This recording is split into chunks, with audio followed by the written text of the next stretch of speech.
tervist sõbrad, siin on sulle 3 lihtsat treeningvarustuse varianti limiteeritud eelarvega kodus treenimiseks. Aga enne kui sa lähed ühtegi treeningvarustust endale ostma, siis ka keharaskusega saab efektiivselt kodus trenni teha. Treeningvarustus lihtsalt annab meile rohkem võimalusi kodus treenimiseks. Ja ära arva, et treeningvarustuse ostmine annab sulle mingisuguse maagilise motivatsiooni kodus täiega treenimiseks. Võib-olla ka sina oled üks nendest inimestest, kes ei suuda samas ruumis süüa, juua, magada, pesta, sittuda.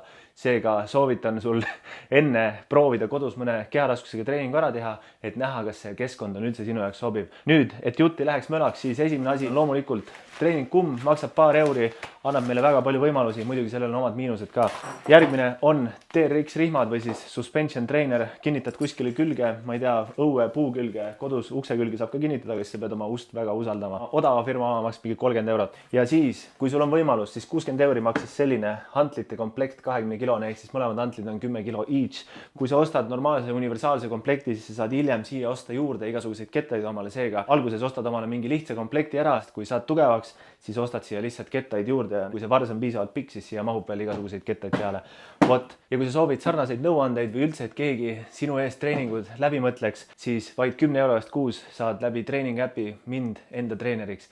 Ja selleks kirjuta mulle midagi lahedat, mõne Juku anekdoodi näiteks, või siis link on ka bios olemas. Vot, nii et äpis näeme sõbrad või siis inboxis.